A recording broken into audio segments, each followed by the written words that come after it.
Yes, we are. Here we are. We are with the winner of the last elimination. He did that for views on YouTube. I'm sure of it. He could have won any elimination, but left it till the last minute. I'm doing everything for views. You know it, Ben.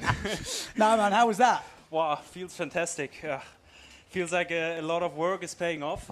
And yeah, just stoked. I was focusing on my race only, really. And surprisingly, I came out in the front. I knew I had to finish in front of Jordi for the overall ranking, and I was just focused on him. And at some point, I don't know, I just held it so well that I came out in the front. Yeah, you look. I mean, you've been looking good. Obviously, I don't think there's many windsurfers out there that probably don't follow you on YouTube, but maybe let other people know, because probably for them, you're like, you disappeared a little bit for a few years. Yeah. You're now back. Well, I was always on YouTube, but I didn't put much focus on the training and the racing.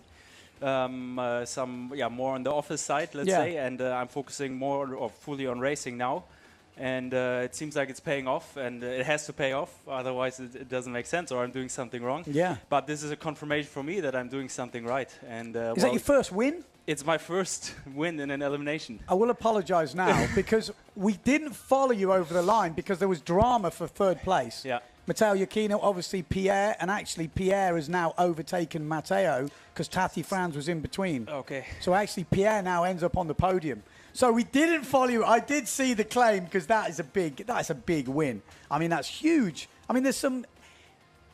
trying to explain to people out there of how difficult it is to race out there, because this morning I saw you have a horrendous crash, like horrendous. It is on the limit. I mean, I'm on my smallest foil sail, 5.1, and you're on the limit constantly, you know. Yeah.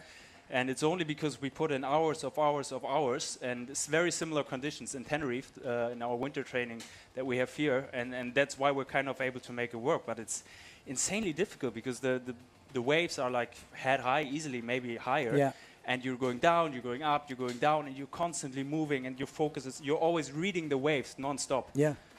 Explain it again, because there is a constant battle at the moment for foil versus fin.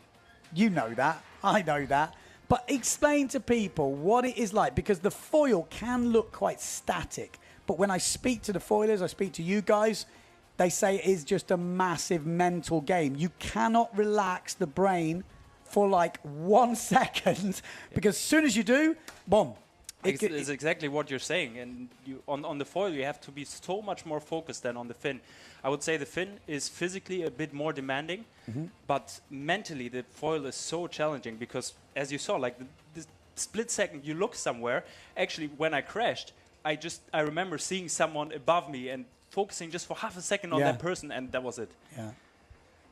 Scary. It's scary stuff. I mean, you just saw one of the crashes there when Enrico crashed down. He dived off, and then Amado came through. And I was like, are you not worried about that? Because I've seen you racing. You boys are so close, and it only takes one of those split-second problems with something. I am like literally commentating, like excited. I'm not putting this on. I'm genuinely like, I'm looking with one eye sometimes because it looks scary. But what's it like there? You just in the zone? You're not thinking about that? I guess you're not. You have to want it.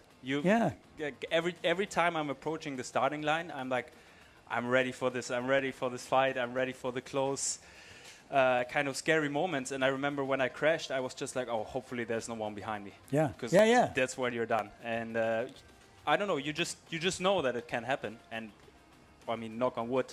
But someday, probably something will happen. So yeah, I know. I'm dreading it. I won't lie. I'm dreading it. I remember when Tati had obviously that big crash with the fin in Fuerteventura, which is the next event on the tour. You're obviously going to Fuerteventura. Yep. What's your plan from now on? So after, we still have a couple of more days of this event. Obviously, the slalom is over, but we had to book our trip until the end of the event. So I'm staying here until the 10th, and then I have 10 days at home. Obviously training a bit, sort of relaxing, and then flying back to Fuerte, and then like I'll be there like a week before the event. Okay. Fully preparing for that event, and hope to do another one like this. But yeah, this year's going pretty well. It's been an incredible event for me, I have to say, and I didn't expect it. My goal for this year was top 10, and I tried to be pretty realistic with my goals, and I still managed to, go beyond that. And super thankful. Good job. Germans are going well. I mean, Michelle Becker as well has been doing a pretty good job as well. And I see you guys have got your own tour going on. You've been doing some other events. And I think that whole racing thing you can see is definitely working, like keeping competitive. Yeah, one more thing about the foil, you know, I was thinking actually out on the water, you have a lot of time to think waiting for your heats. You have so many different racing lines you can take with a foil, which you can't with a fin. With a fin, you're so limited in how you set yourself up for the jibe, how low you go. With the foil, I went so low sometimes, just you know, to catch someone, and that makes it really exciting that you have a lot of choices. Yeah. Well, if you want to see a video about today, I'll tune into his channel because this bloke over here, who's a big fella, you can't see, is doing a massive effort every night, edited to like 2, 3 in the morning, and I don't know how long the video was today. 17 minutes. It's like nearly a 20-minute daily update. There's been 2 already. There'll be another one today, and I'm sure this one's going to be a banger. I got to give a big shout-out to all the people who are watching, both you and me. You guys are the ones who make it happen, and I'm super stoked that we can bring a show to you guys, and that a lot of you tune in for the live stream, and the stream, from what I can see, has been amazing. It's been smashing. Thanks to the people behind the camera. Thanks, of course, to you. No, but it's been smashing. It's been one of the best, if not the best, in terms of excitement I have commented on. Like, women's heats have just been going absolutely crazy. The men's heat's been so good. So there you go. Nice one. That's it. Like I said, maybe there's more interviews. Don't go too far away, and we'll see you soon for probably the podiums.